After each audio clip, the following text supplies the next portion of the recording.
Orfanato.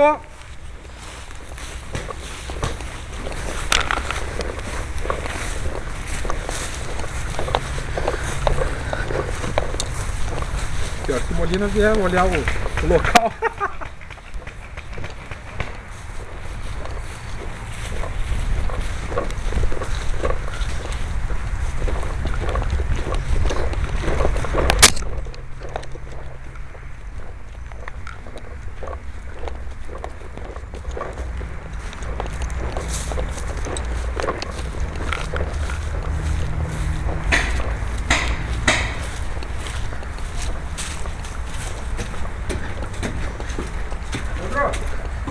Qual é a tática? Segura aqui, peraí. Pega por aqui. Foda-se, basta.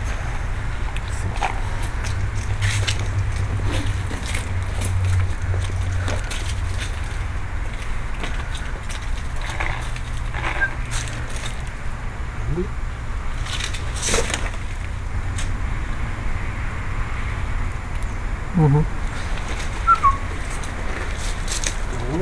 Eu não sei vocês, mas eu vou dar a volta por cima.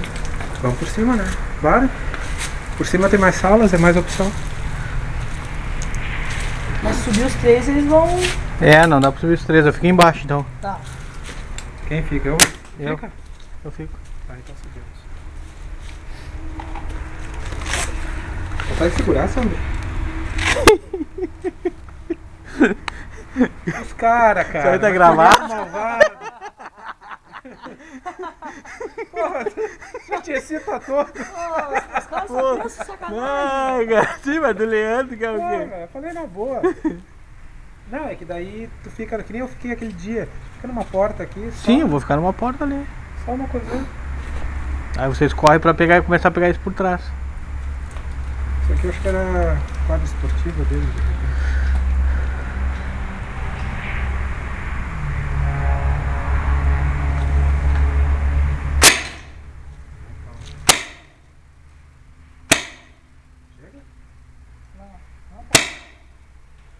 Tá bem aí. Pra quem tá com baixa pressão. É, mas o gazinho agora tá todo.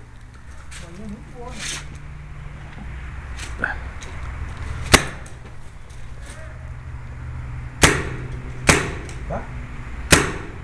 Olha onde é que tá indo a minha. Vamos ver. Na parede da porta, hein? Olha. Pronto!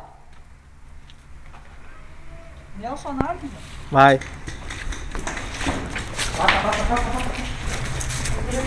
Cuidado.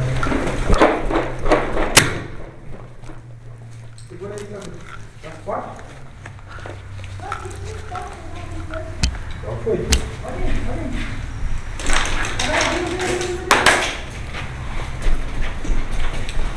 Vai.